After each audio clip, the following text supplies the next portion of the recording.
Blue line से ये area नीचे है कि ऊपर है? नीचे है, तो लेस देन और इक्वल टू का साइन लगा दें। येलो लाइन से ये एरिया ऊपर है कि नीचे है? ऊपर है, तो ग्रेटर देन और इक्वल टू। फिर सुन लें, येलो लाइन से पहले कौन सा साइन लगा रहे हैं हम? ग्रेटर देन और इक्वल टू, बिकॉज इस लाइन से फिजिबल रीजन ऊपर है। मेरी बात समझ आई है कि नहीं आई? हाँ, ओके। नाउ लेट्स अज्यूम, आगे चलते हैं। एग्जामिनर ने ये एरिया शेडेड कर दिया, ये वाली ट्राइंगल जो है ना, मेरी बात रहेंगे तो मजा आएगा। ओके, ये वाला एरिया उसने कहता है बताइए जी। फिर उसी तरह सोचना है, रेड लाइन से ऊपर है कि नीचे है? नीचे है, तो लेस देन और इक्वल टू। ब्लू लाइन से ऊपर है कि नीचे है? ऊपर है, ग्रेटर देन और इक्वल टू। येलो लाइन से ऊपर है कि नीचे है? ऊपर है, ग्रेटर देन और इक्वल टू। That's it. यहां पुट कर रहे हैं, आप इधर पुट कर रहे हैं। बात समझ आ रही है कि नहीं आ रही? Okay, now let's assume examiner ने ये एरिया हाईलाइट कर दिया, कोई भी कर सकता था ना, ये एरिया शेडेड कर दिया। कहता यार ये फिजिबल रीजन है, ये ग्रीन वाला फिजिबल रीजन है। ओके राइट, वो मेरी ड्राइंग ऐसी है, बस गुजारा करना है अपने से, ठीक है ना। वो चलो ड्राइंग अच्छी नहीं, कुछ स्किल मेरी अच्छी भी है भाई, ऐसे क्यों कह रहे?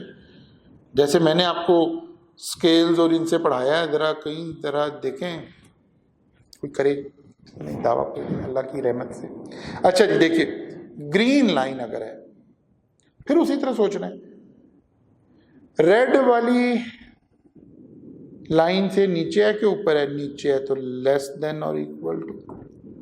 येलो वाली लाइन से नीचे है, लेस देन और इक्वल टू। ब्लू वाली लाइन से ऊपर है, तो अच्छा मैंने लिखने में तरतीब वो नहीं रखी ऊपर, मैं दोबारा लिख देता हूँ। इस रेड वाली का दोबारा लिखता हूँ, रेड से नीचे है, लेस देन और इक्वल टू। ब्लू से ऊपर है, ग्रेटर देन और इक्वल टू। येलो से नीचे है, लेस देन और इक्वल टू। मेरी बात समझ रहे हैं क्या नहीं? अच्छा जी, आखिरी एक छोटी सी मिसाल और दे दूं ताकि एक से ही हमारा काम काफ़ी सारा कवर हो जाए। देखिए जी, ये एरिया एग्जामिनर ने सारा ऊपर वाला, ये सारा एरिया फिजिबल रीजन, उसने कहा जी ये सारा फिजिबल पूरा ऊपर, अब इन्फिनिटी तक, अब सब लाइन से ही ऊपर है, रेड से भी ऊपर है, ब्लू से भी ऊपर है, तो मैं अल्टीमेटली अब यहाँ लिखना, यहाँ भी ग्रेटर देन, यहाँ भी ग्रेटर देन, यहाँ भी ग्रेटर देन। बात समझ रहे हैं? ये बड़ा मशहूर सवाल है हमारे एग्जाम का। आई होप कि आप इसको अंडरस्टैंड कर गए। एरिया देखना है किस लाइन से ऊपर है, किस लाइन से नीचे है, यहाँ से हमें पता चल जाया करेगा फिजिबल रीजन हमारा कहाँ लाई कर रहा है। ओके, अच्छा जी, अब आते हैं हम अपने क्वेश्चन नंबर 1 की तरफ। आई कैप का जो क्वेश्चन बैंक में जो क्वेश्चन 1, 2 है ना, वहाँ से ज़रा वो जो मैंने आपको शुरू में उधर समझाई थी ना बातें, इनइक्वालिटीज़ के कुछ रूल्स लिखे थे हमने, उन रूल्स को सामने रख के हम थोड़ा सा ये काम करने लगे हैं। ये 7.1 इस तरह के कोई सवाल हैं, देख लीजिएगा आप कौन सा नंबर आ रहा है। क्या हुआ जी? An employer recruits experienced and fresh workman। Experience के लिए उसने X से एब्रीविएट कर दिया, और फ्रेश यानी तजर्बेकार लोग और कम तजर्बे वाले लोग हम एम्प्लॉय कर रहे हैं। An employer recruit experienced and fresh workmen for his firm under the condition that he cannot employ more than 9 people। वो कहते 9 से ज्यादा लोग नहीं हम रख सकते भाई, कुछ आपने फ्रेश रखने हैं, कुछ एक्सपीरियंस लोग रखने हैं। कहते फिर कौन सी कंडीशन बनती है? जरा सोचे, मेरी तरफ तवज्जो करें, केयरफुल। 9 से not, can not, more than, इसका मतलब है अपने बंदे कितने रखने हैं? लेस देन और इक्वल टू 9। यही है ना? 9